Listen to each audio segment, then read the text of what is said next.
a lot of historical questions or background information, where you were born, if you had participated in a lot of historical events.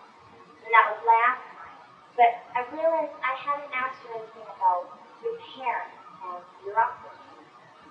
And I think that's very important in finding out about a person. Well, my mother and father were both born in North Carolina, but they didn't meet until they came to Williamstown. My father was here in the early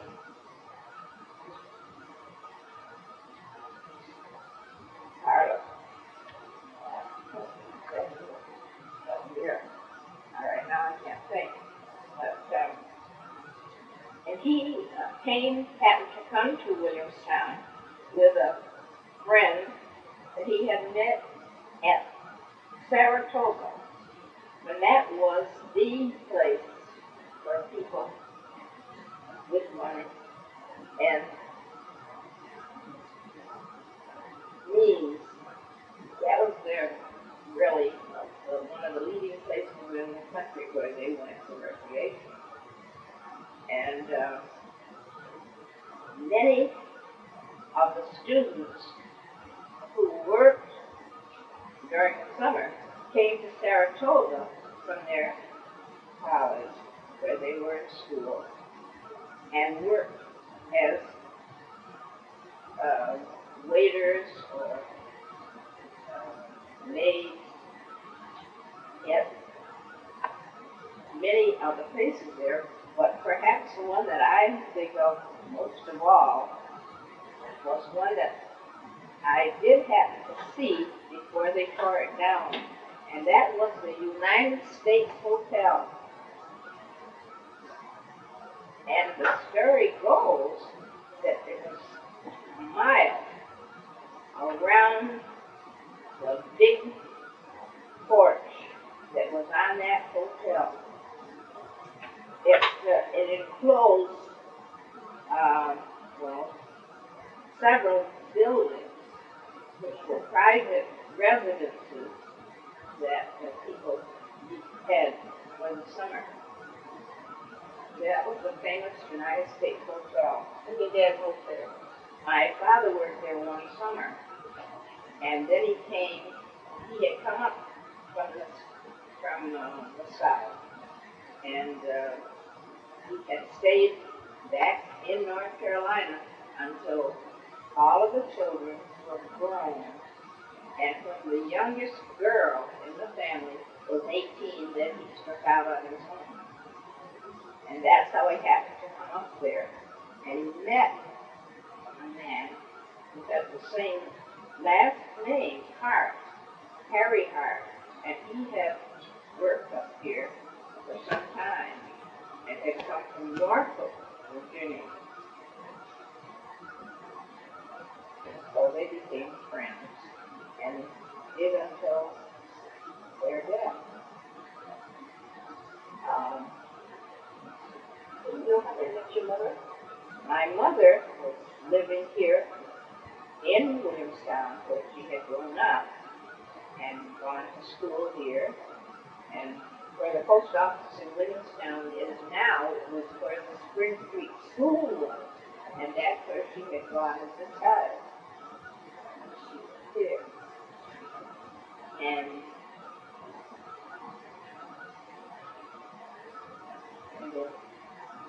we became one semester.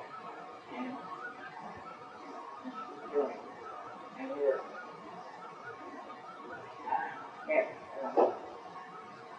one of the places that we worked here was the building that's now burned that is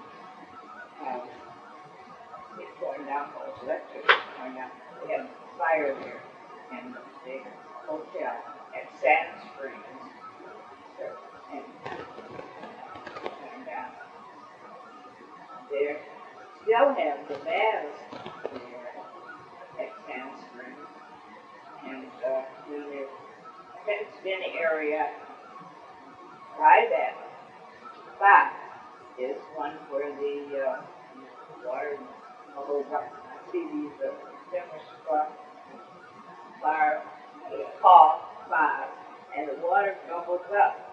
But this water was mineral water that was just natural, or is natural, and it's still bubbling up there. So did they ever tell you the story of exactly how they met in the news? Well, I'm not sure other than that to say that Harry Hart came up this way for every year, and my father came along with him. And they had, at that time, there was a large black population here. They had black help, or Negroes, they were called at the time, in many people who could afford help got black and Negroes. Dr. Harry Harper came and looked for Dr. Dennison, and they were talking about putting Dr. Dennison was the one who had an area there at the end of Spring Street, and back in there it was called Dennison Park. Oh, and that's where his estate was. All right, now I'll get off on my foot so you can say that to me. And actually, I'm trying to think about something else that might be of interest. Oh, and my mother was young. She is my mother, my grandmother, and my uncle, my mother's brother. Frank Alexander. And I'll tell you about him later. But they lived, and the house is still there on I always say the back road. It's North Hoosick Road on the North Adams side. If you go along that road, when you get into North Adams, there's a road that branches off and comes down into today onto the connects with the highway that goes North Adams to Williamstown. But at that time, that area and all of that area around belonged on what was known as the harem, or harem farm. One day, I think I said my mother and my grandmother and her brother, my mother's brother, Frank, lived with the Harrimans there in the Harriman house. But one day, Miss Harriman, who was a teacher in the Braytonville School, not the present Braytonville School, but in that area,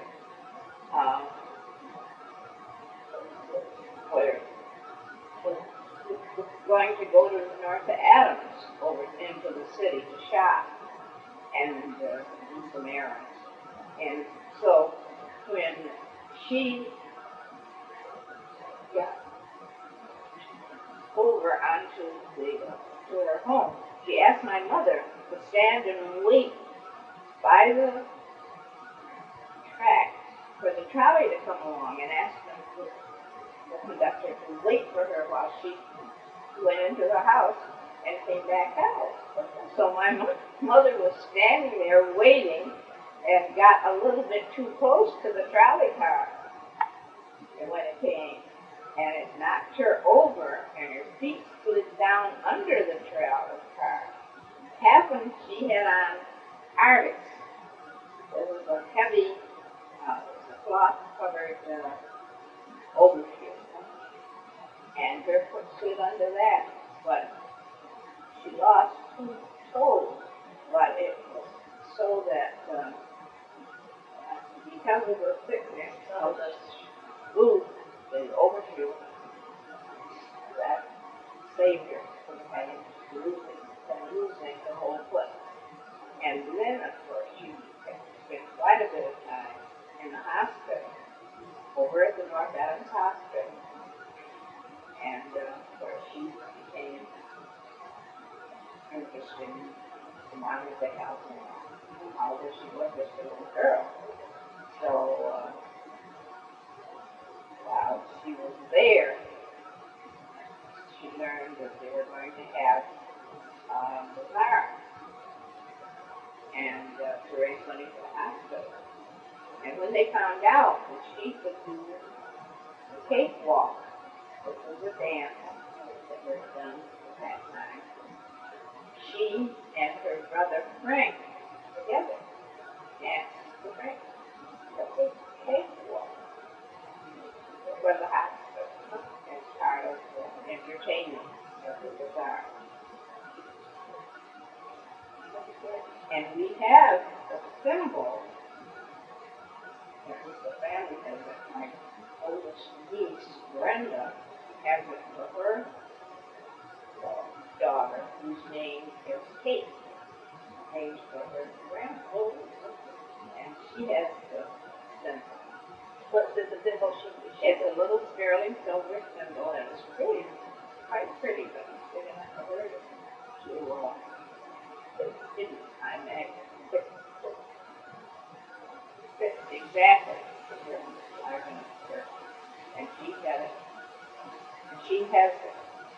Although I don't know if she used it yet, but I think you could just keep it in the safe deposit box. So did your mother win that? They gave it to her because she took it.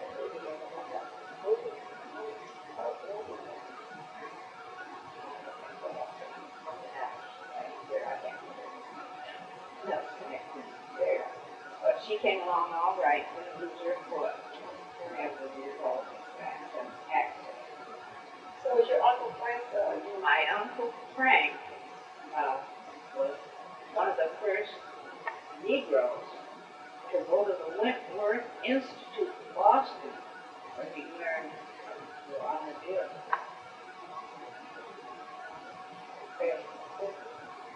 And was he older or younger than you? he was 2 years, I think it was 2 years older than my mother, Frank Alexander. Alexander was my mother's maiden name, and that was my middle name and my brother Thomas's middle name.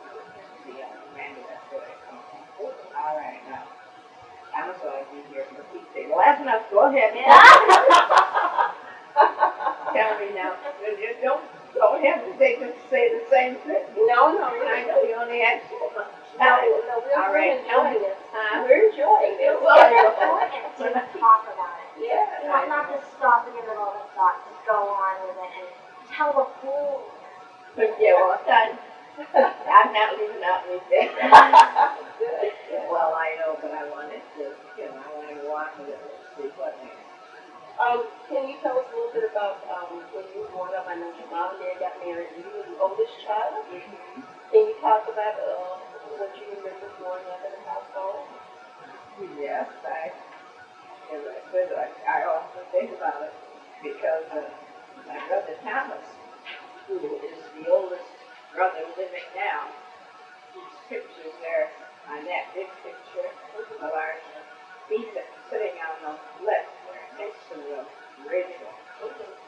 Well, anyway,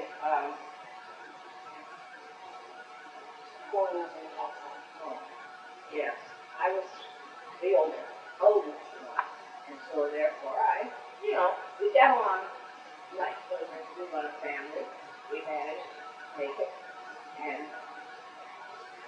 of course they realized that I would be in charge of my mother's father for some reason right there. But as I said, it was much like my brother Thomas's oldest daughter. And he used to say, Brenda, remember, you're the captain in charge. And if they were getting ready to go to something, and she'd say, yes, but Elaine and Tommy don't know it. So they knew it, but as soon as their parents weren't there, they cooperated pretty well, but every once in a while they give her a hard time. But that's Like the same- brothers will do. it's the same thing with your brothers? It's the same thing with your brothers, that they didn't realize that you were the captain? Captain in charge and all that. But on the whole, we do, I was, say, 2 years older than Thomas, and that means that the others, there was at least 2 years between them, so we got along pretty well. Okay, now then, hold on. Did your grandmother live in the house all the time? No, my grandmother owned the property on Maple Street, on the corner of Maple Street, where now my father and brothers built 1, 2, 3. There's 3 houses there on the left as you go down the hill. That was famous spot where everybody in town came out to learn flyers or ski off that hill. Like those houses weren't there on that side. But then later on, as I say, my brothers and my father built. So when you were growing up, there was So that's the next tree over from Maple? from me. And my father took the property. My grandmother gave me the property. She had owned the house. And it's the house that's on the left as you go down from Full Avenue, down the street. And there's an empty lot, which we own. I say we. Marion thing, where it was the children of my brother Billy's. Brother Billy's family owns that lot. I think it's been many years. But Billy is there. And his son, Billy, lives in the state of Washington. He's an architect. He graduated from Dartmouth. And he's an architect. And builder, I think, with him and another fellow together in the business, construction business. Now, Billy wasn't the youngest brother, though, right? No, Alan The youngest brother. You're out. All right. And do you remember any of childhood games? Anything that you did together? Well, okay, nothing. My father used to look forward to having the haying done by the 1st of August, so we could go to North Carolina for the first Sunday in August. There at Black Creek Church. You know where that is? Oh, you never lived in North Carolina? I've gone to I mean, No, I haven't. I don't need to live. I thought you lived near that area. No, that's my husband. Oh, it's your husband? Yeah.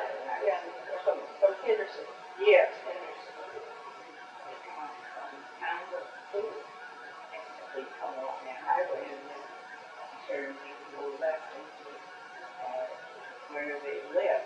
And they live at my father, and I think all of the children in his family were all born on the house that stood on that property, which was Judge Henderson's property. They were slaves on that. I don't know that my father was a slave on there, but that's his people there. Judge Henderson. But his parents were not still alive when his parents were his Tell me again? His mother and father and your grandparents on his father's side were they still living? When you guys used to go to North Carolina? Well, I say no, I don't remember my grandmother wasn't alive because she had died, and my father did. My grandfather married another woman by the name of Rose, and he said Grandma Rose was good to them, and he remembers that, which is good because I can think of some grandparents. I don't mean, well, grandparents or some people who aren't so good because of, of the stepmother, like she said, Grandma Rose was good and she was kind and spoke highly of her. Do you remember what your grandfather's name was? Yeah. Stephen Hart. Stephen Hart.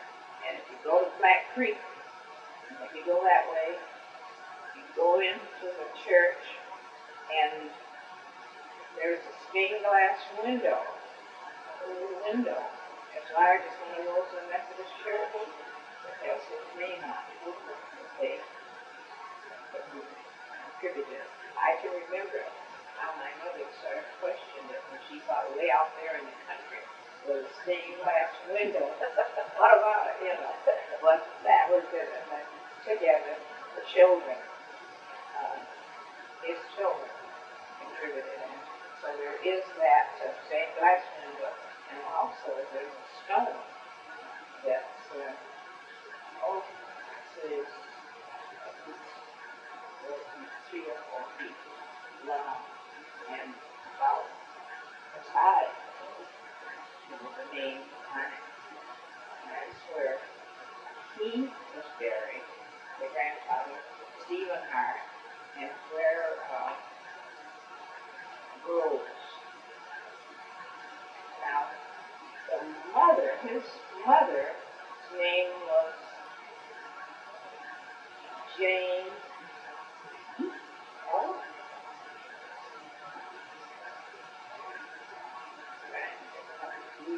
Margaret.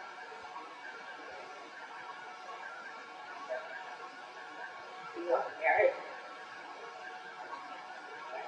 Anyway, that's what I remember. I can't, but there was 2 on Martha, because her name's on the stone, seems to me. Anyway, it says Hart. And as I say, the stained glass window in the church on the left, going to the left. Now, your mother was not from that part of North Carolina. She was from a different part of North Carolina. She was from Greensboro. It's the south of but they never met there. They didn't eat until they came to Williamstown. So, did you ever visit Greensboro where your mother grew up? No. I say no.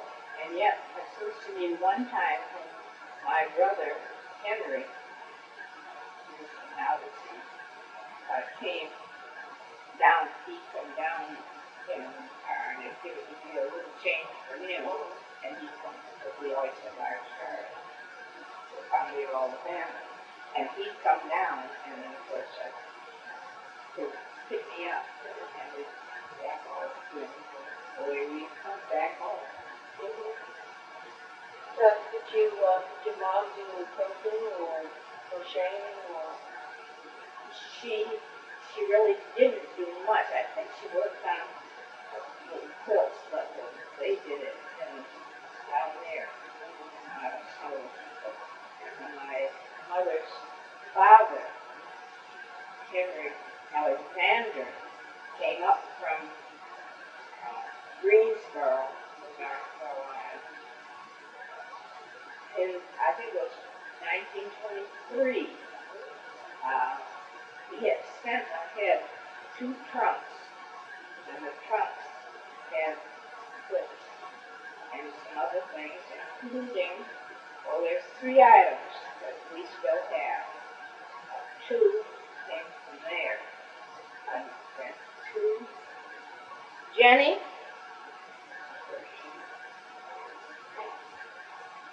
That's her sheet when I let her know. Okay. What were they now? They're Dave,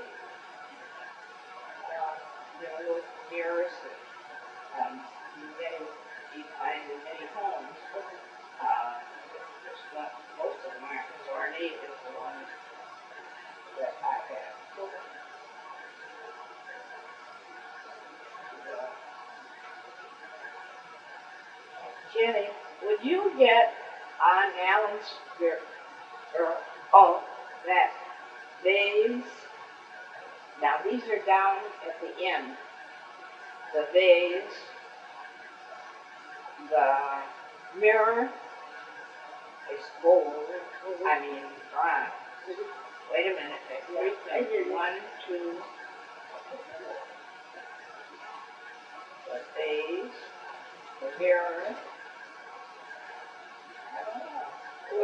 You think of it. 3 of them on there. You can bring them out if you would. You could go and cover it. If you want to. She's down that way. So that was all in this trunk. In this trunk. You wanted us to have it. And he came up and visited us. And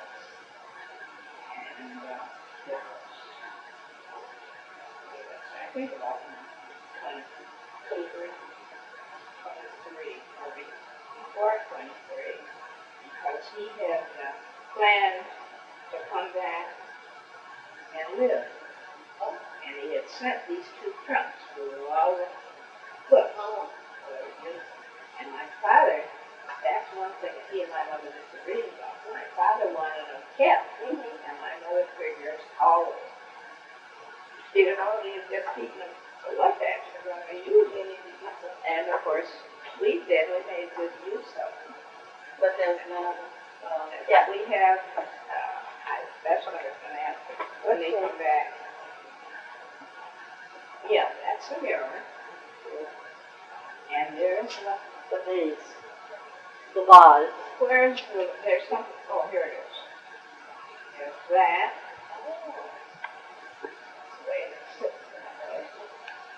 There's the mirror. And this, well, I just love this. You got a chip on Yes, it. I noticed that. It happened, and I don't know when, but we noticed it. It isn't any larger, thank goodness. This was one that he got. I imagine from some peddler, somebody coming around. Did you know that this is from Austria? Yes.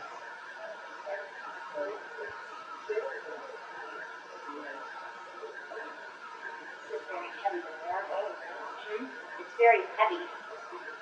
Like the clothes is Oh, you mean that is? Yeah. I thought you were- Yes, you can put it where? Oh, put it over there on that. I'll put it there.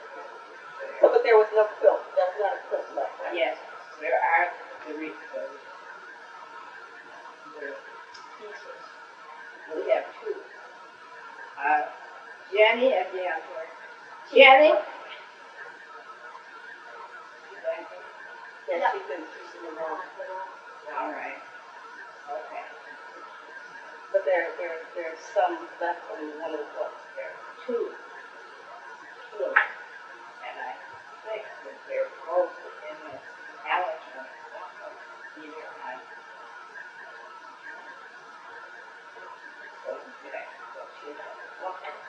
And so, are there any childhood memories that just stand out in your mind as, you know, when you think about that part of your childhood, or any kind of, is there anything that just stands out? So we all work and we work together to do things, even with baling papers. We have the old press spill in the barn down there, and we bale papers, newspapers and other papers that were clean. And then we sell it. And they took them themselves, or they come to pick up papers people might have. And that was, we made some money to be praying expense for our trip south. And we look forward to that. Oh, we have such a wonderful time. So every year almost. Yes. Several. So is that date, was that the anniversary of the church or something? That's when they have homecoming every year in August. First Sunday in August. And oh, that would be so wonderful. because there's a grove of trees in front of the church, and of course they weren't as big as large as they are today, but the people had tables, which were simply made out of long boards, and then seat on either side of the long table, and they were all in there. They had several. Well, there must have been at least 6 or 8, and they were large enough for about 10 people to sit. And come over here, Cousin Henry. He was cousin, to everybody. That's the term they use. Yes. Come on over here, Cousin Henry. I want you to have some of my food. And then somebody else would want. Because those tables were laden down with food, wasn't it? Yes. Yeah. And there was plenty of food. Fried chicken and biscuits and cakes and pies, sweet potato custard pies, which are delicious. If you've never had one, you'll have to have. I haven't. Well, I'll have to try it. Yeah. Any recommendations? it's the same as you make it the same as you would the pumpkin Pumpkin, pie. And they squeeze all the potatoes up and they squeeze it with sugar and eggs. The bigger thing is sweeter than the pumpkin. Yeah. Oh yes. Yes. So, did you cook in a household? Did you have cooking chores? Oh, my brothers didn't want me to cook. It's a savor for the company. Oh, really? Wow. Yeah. Well, I was just learning, And that's what they say, savor for the company, but they were really teasing. Oh. But that was one of their favorites. So they But in spite of it, my mother let me cook, and I can cook. But that was wrong. They used to make me so cross. Savor for the company. Well, what was one of your mom's favorite recipes? She learned to make sweet potato pie, that kind of thing. And she made pound cake. And my mother said, have it so that they know that the butter is in it, not that it passed through. And she didn't make pound cake, I think, until she was taught down there. But my grandmother made beautiful cakes, pies, and she did cook. This is your mother's mother? Yes, my grandmother. I have Jenny gets her pictures. Oh, yeah. Love this picture. Very beautiful woman. Especially from Buffalo, too. And she was the cook in this area. Oh. And many people she cooked. One of the last places she cooked was what we call the Haller Inn. And the Haller Inn is behind that large red brick building, which is as you turn into Skip Court. Oh, okay. That's where she cooked. I guess that was probably the last place in town where she cooked. Okay. Well, Did she stay there for recipes or anything like that? That was the one thing that we tried to get, and we did get one or two things. But the one recipe that I remember best of all, Jenny, pick it up and just say Hart residence and see what you hear. Hart residence. Hold on. Here, David. David. He's left, Margaret. And this is for David. Hello. What do you want? What do you want? I don't know who she's talking He's not here. Okay, he's not here. Bye. That's her favorite. Idiot. She called me. If that's what Am I wrong? that's Am I wrong? well, not She true. knows. It's thanked me. So I thought it was about time to be able to eat more. So you try to save some of the recipes for him? Well, the one, we have I don't know where it is. There's some of the things in the town. And my grandmother's, some of her recipes are in there too. But I don't know what the can now. But as I said, pound cake, rolls. Oh, my goodness. She made rolls. Oh. I like rolls too. And I have a recipe that a friend of mine who lives in Chicago, I took part in their wedding back when I was in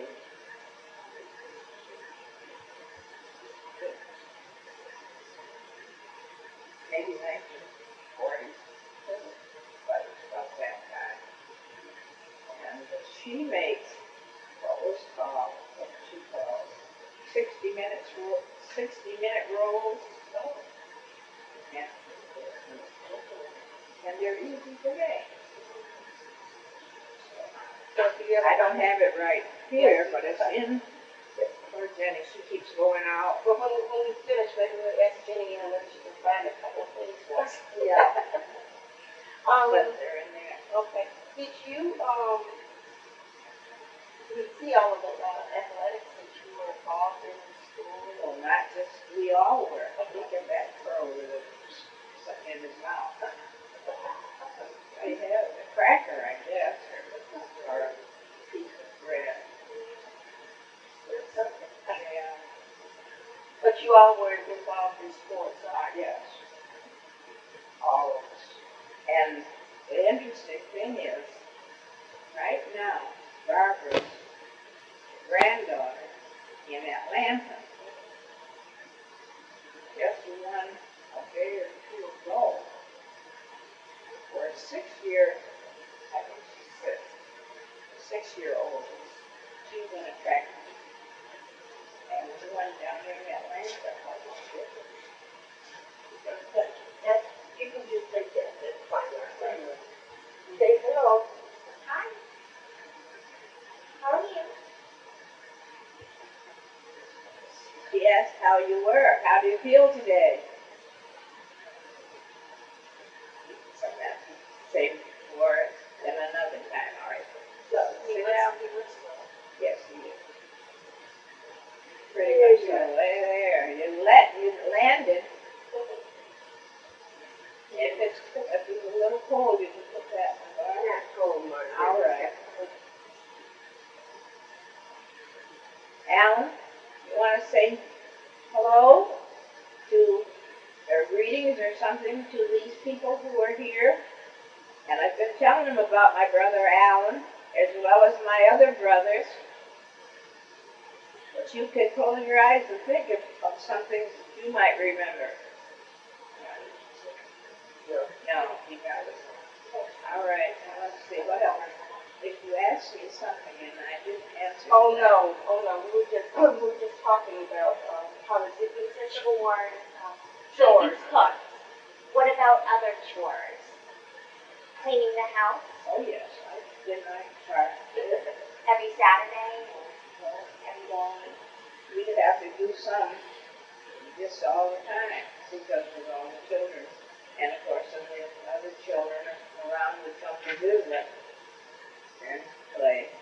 So, you know, it wasn't on, one day.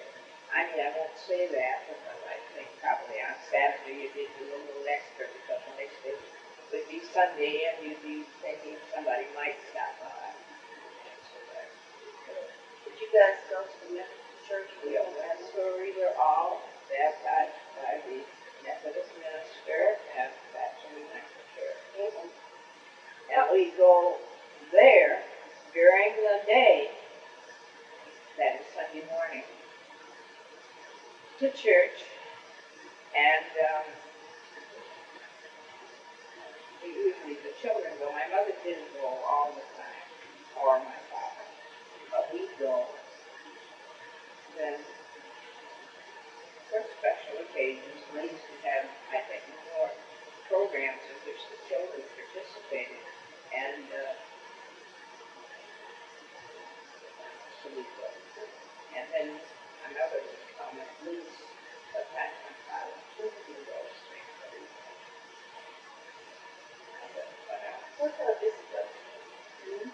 discipline, They didn't believe in this, I'm not using the scrap when it was necessary. And I got more than one scratch on my bottom, and so did the rest of them, except dear Alan. the baby. Yeah, the baby. He'd do something, and then I'd call for him getting a whack, and he'd run to first one or then the other, and then they would protect him. So he didn't get it too often. And what else? You didn't know any childhood rhymes that you had? Or did you play jump rope? Oh, yes, we did.